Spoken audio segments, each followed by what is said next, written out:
Before we go over this week's developer Q&A, I wanted to spend a few minutes looking at the new implants that NetEase have revealed that are coming to Eve Echoes soon, because these are kind of interesting and I've had a lot of people ask me my opinions or to explain what it all means to the best of my understanding. So we're going to start with that, then move into the developer Q&A afterwards. So the new implants, this was shown on both the Eve Echoes official Twitter account and on Discord, possibly on Facebook as well, but I don't use Facebook, and it announced 2 of the new implants. Now it doesn't say that these are the 2 new implants, just 2 new implants. There may be more coming that we haven't seen yet. There's no exact info on when these are going to launch, just 2 samples here. Now the first is a tactical missile. Now the missile implant is probably one of the most complained about currently, in the sense of it is underwhelming compared to the others. I quite like it. I think it is one of those implants that is how implants should be, whereas I think all of the other ones, the actually good ones in inverted commas, are too good. I think that they should all be brought back to that missile implant, things like the charged warhead and stuff like that. I like the fact that you can choose between a bit of range or a bit of precision damage, and later on you can modify whether it's electromagnetic, thermal, kinetic, or explosive. I think it's a really interesting way of doing implants, and that was a creative way. I don't like the straight up better things like the barrage implant and the laser implants that are just basically take the weapon and make it better. And unfortunately, it looks like if anyone was expecting the new missile implant to be, oh my goodness, this is the one that brings missiles up to the sort of standard as everyone else, I really don't think it is. Now, we've got the 2 skills, are tactical missile and precision strike, and it says a missile implant used for tactical strikes against designated targets. It excels in damage output and warp disruption. So expect this to be similar to the drone one that can do electronic warfare and stuff like that. We are looking at basically a disruption missile that when it hits, it's going to stop people warping away. And by the looks of things as well, this idea of a precision strike, I reckon, is going to be finally handling the whole thing of missile explosion radius and explosion velocity. Doing it via an implant is absolutely the coward's way out, and it fixes nothing. It just forces you to use an implant, which is absolute dog shit, to put it politely. But there we go. I think that's kind of the point. I've given up on NetEase ever actually going back and looking at missiles and fixing their application. I genuinely don't think they understand the numbers, and I'm done trying to explain it to them at this point. So let's have a look at the icons anyway. So tactical missile, it has a sort of slightly lined out lightning bolt shape to it. That is usually for electronic warfare. I think this is where the disruption one is going to be tactical missile. You hit them with a tactical missile, it's going to do something like neutralizing on Nosferatu, or by the text here, warp disruption. Just seems weird to have the lightning bolt for warp disruption, but there we go when we've already got symbols for that otherwise. And the precision strike looks like, again, that is going to be sort of clustering everything together into one. I'm hoping it's a bit of a DPS increase. Ultimately, again, I'm done hoping that the overpowered implants are going to be dragged down to something sensible. I now have to just kind of hope that for missile users, they get a broken ass implant as well. I don't think this is going to be it though. The second one, if you are after good news, sadly kind of gets worse in my opinion, and some people are going to be shouting like, why is this a bad thing, Benzie? Like, this is really cool. It's a mining enhancement, an industrial implant that enhances conventional mining and is capable of handling emergency situations. Whatever that means. We get emergency enhancement for the active skill 2, and all that seems to have is like a recycling logo on it for whatever that means, and a mining enhancement, which we know is just going to be more mining per rotation. Now, ultimately, is this a good thing? No, it's really not. It's going to make a lot of miners happy for a few moments, but it is, again, still exacerbating the entire freaking situation that we have with industrialists. And again, it's getting tiring having to explain this over and over again to people and to NetEase in specific, that if you want to make industry better, you can't just keep adding industry sinks, because then you've got the whole faucets and the sinks thing, right? And if you've got an endless faucet because of endlessly respawning belts with incredibly high mining yields on ships now, which we're now ramping up further with an implant, it doesn't matter how many sinks you add to that, you can never balance out infinite. with something that's finite, and shipbuilding is always going to be finite. Endlessly spawning belts is the biggest problem to mining right now, because there is no scarcity at all. It is endless supply with limited demand. That is always going to create a situation of devaluation of ores, and just like adding the ion strip mining lasers, an implant like this, all it does is increase mining yields even higher without providing any outlet for it. So you are just adding more ores to the game world. You are creating more ores out of thin air, putting them onto the market, and there is nothing to do with them.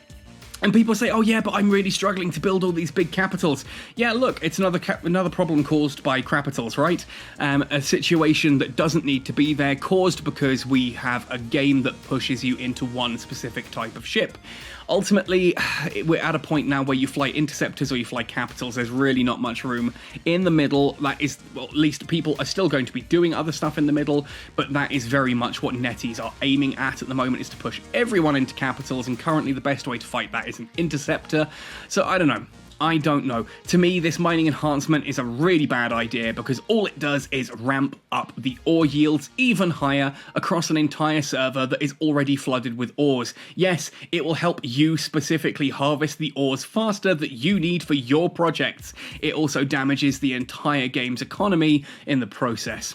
Anyway, those are the two implants that they've revealed so far. There may be more coming, it may just be those two, we do not know. I'm really not blown away by either of them. I'm not particularly excited for Tactical Missile, and I'm very much not excited at all for Mining Enhancement. Anyway, on to this week's developer Q&A. I'm not going to do my usual preamble. We're going to jump straight in with an apology that the images that NetEase have sent this week are really low quality, so expect a bit of blur on the screen and not as sharp as usual. Please do not adjust your TV set.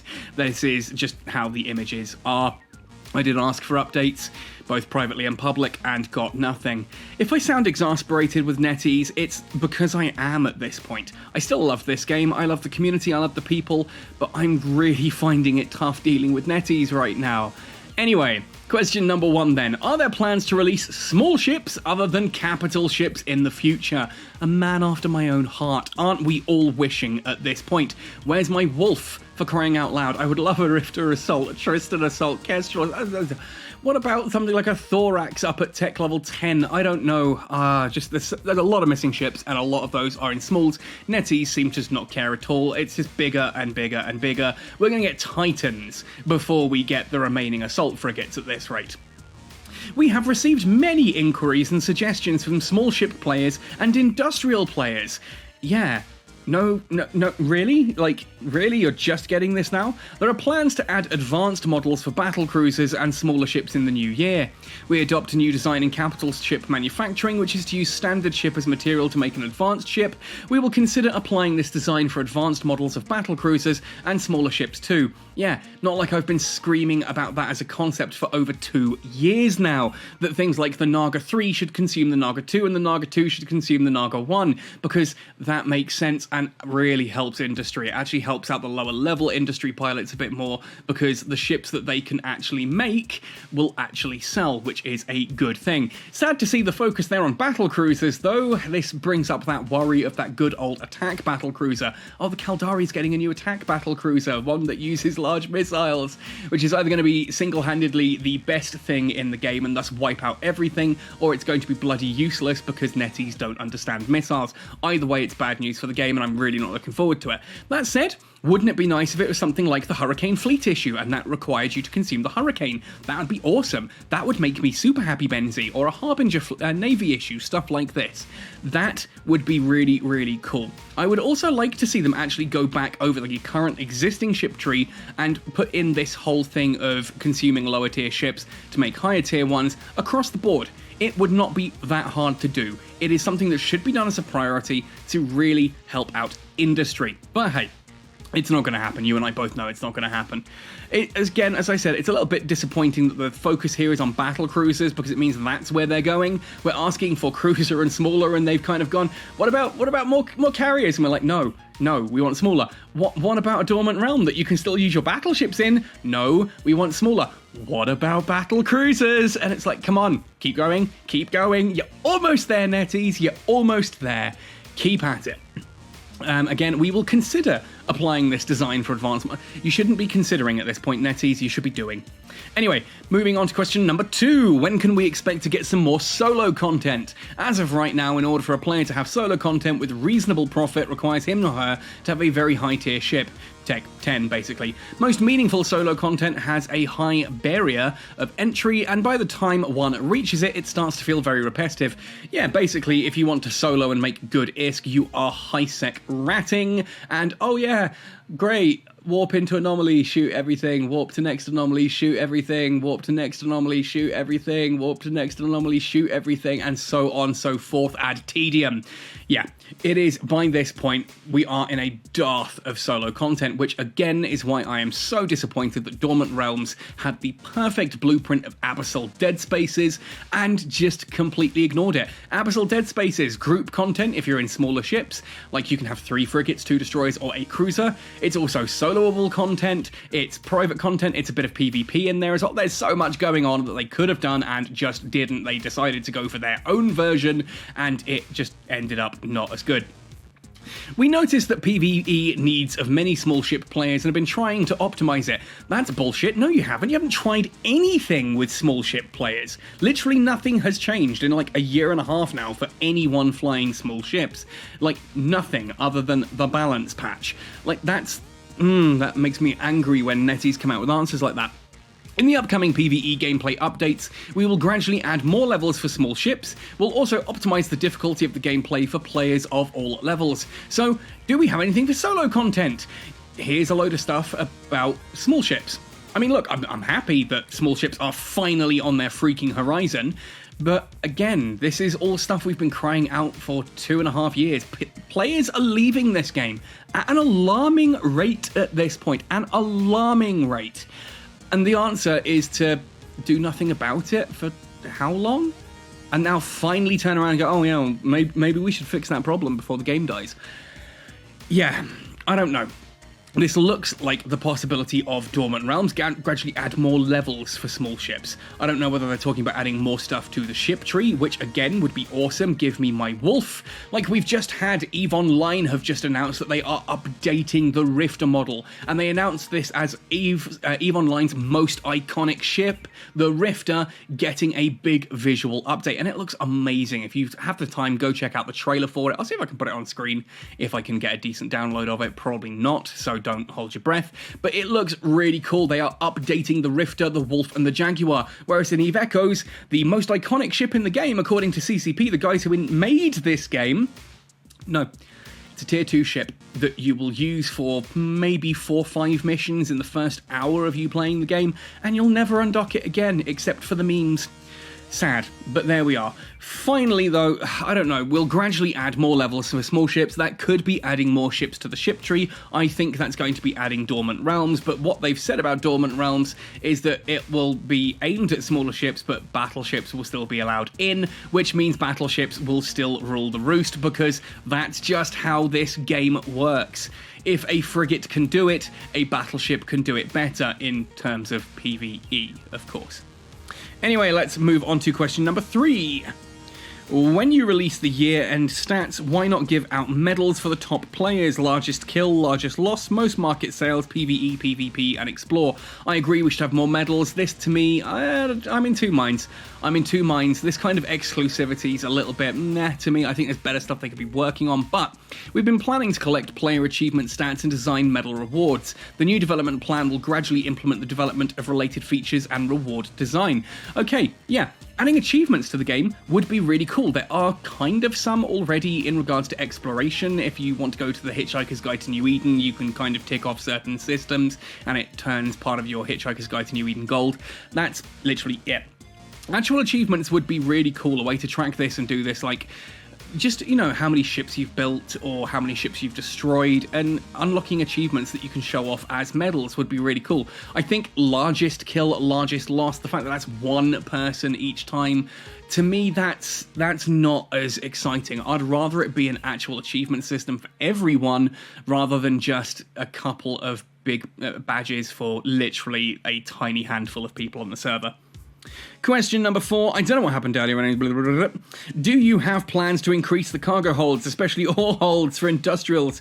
While like Tyra, Mammoth, etc., as not all players own those capital ships for delivering resources.